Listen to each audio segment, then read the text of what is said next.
అవతారాలకు ఆధారాలు. అవతారాలకు ఆధారాలేవి అని వైదిక ధర్మ ప్రబోధకులను, ప్రవచనకారులను అడిగి చూడండి.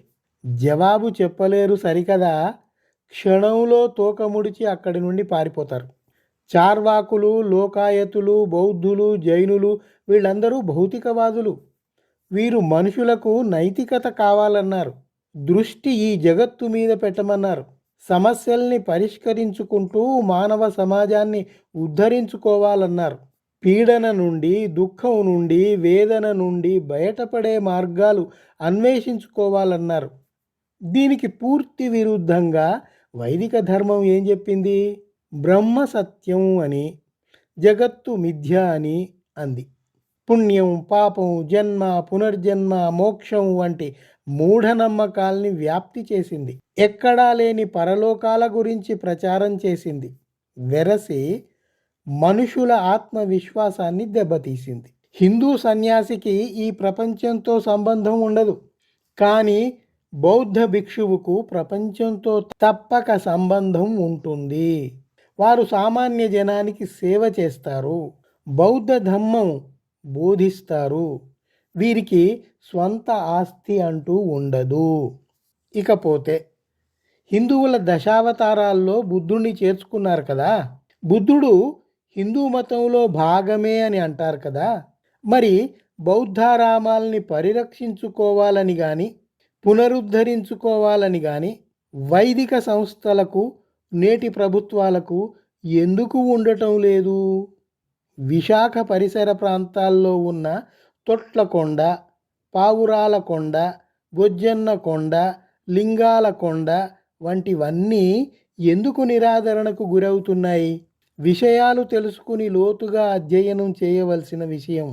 ఉదాహరణకు ఇక్కడ ఒక్క ప్రాంతం గురించి ప్రస్తావించాను, కానీ దేశవ్యాప్తంగా శిథిలమైపోయిన బుద్ధ విగ్రహాలు, స్తూపాలు, ఆరామాలు ఎన్నెన్నో ఉన్నాయి కదా.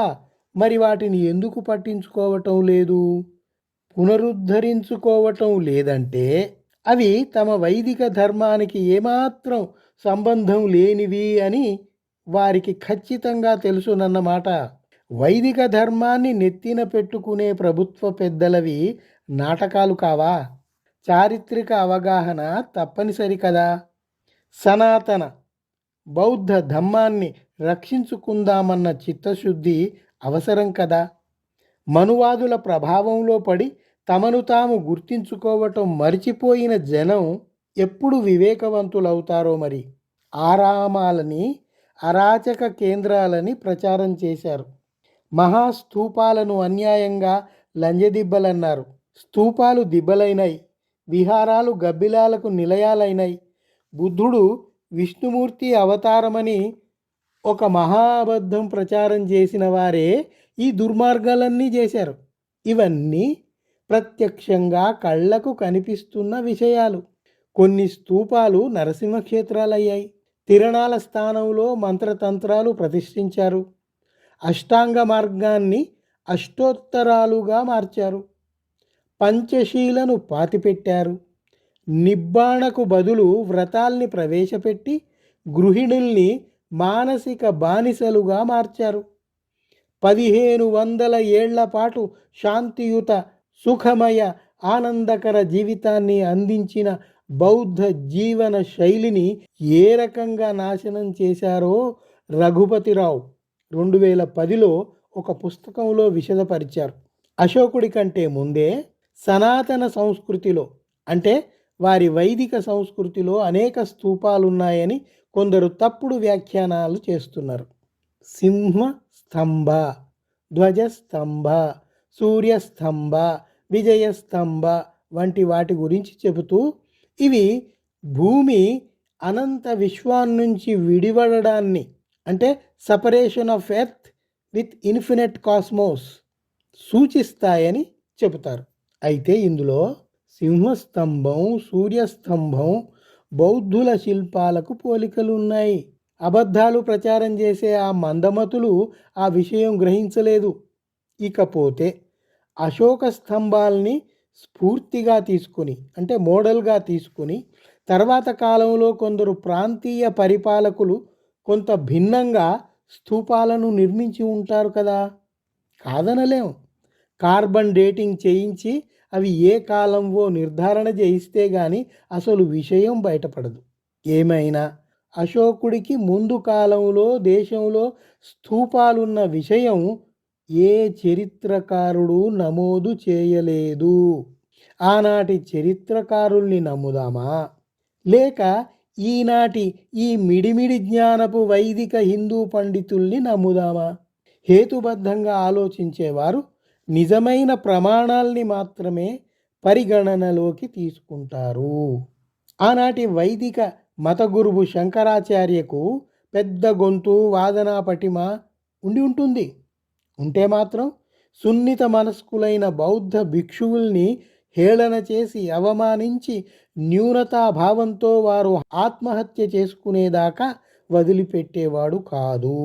ఉగ్రవాదం అనే పదం ఆ రోజుల్లో లేదు కానీ అతను ఓ రకమైన ఉగ్రవాదేనని అనిపిస్తోంది. మనిషిని మనిషిగా గౌరవించలేని వాడు ఎంత ఉన్నత స్థాయి వాడైనా హీనుడిగానే గుర్తింపబడాలి. ఎంత చిన్నదైనా స్వంత సృజనాత్మక శక్తి గొప్పది. అరువు తెచ్చుకున్నదే అవుతుంది. గ్రీకుల కట్టడాలు కాపీ చేసి మందిరాలు నిర్మించుకున్నట్టు, ఈజిప్టు గ్రీకు దేవతల్ని కాపీ చేసి హిందూ దేవతల్ని ఏర్పరచుకున్నట్టు పూర్తి ఆధారాలు దొరికాయి. లండన్లోని పెట్రీ మ్యూజియం ఆఫ్ ఈజిప్షియన్ ఆర్కియాలజీలో అన్ని ఆధారాలు ఉన్నాయి. కొన్ని ఆధారాలు అంతర్జాలంలో కూడా దొరుకుతున్నాయి. కావలసిన వారు చూసుకోవచ్చు. ఇకపోతే లాభసాటి వ్యాపారాలు నడుస్తాయంటే ఈ మనువాదులు రేపొద్దున డాక్టర్ బిఆర్ అంబేద్కర్ను కూడా దేవుడిగా చేసేయగల సమర్థులు. మనువాదుల మాయాజాలం మహావిచిత్రం. సాధారణ శకానికి ముందు బుద్ధుడు ఈ నేల మీద పుట్టి పెరిగి దేశం 4 చెరుగులా తిరిగినవాడు. కల్పితం కాదు. మరి కల్పించుకున్న దేవుళ్లలో బుద్ధుణ్ణి చేర్చటం ఏమిటి? వాస్తవాలకు భ్రమలకు తేడా తెలుసుకోండి. అందువల్ల విష్ణు అవతారాలలో బుద్ధుడు కూడా ఒకడు అని చెప్పడం 100% అబద్ధం.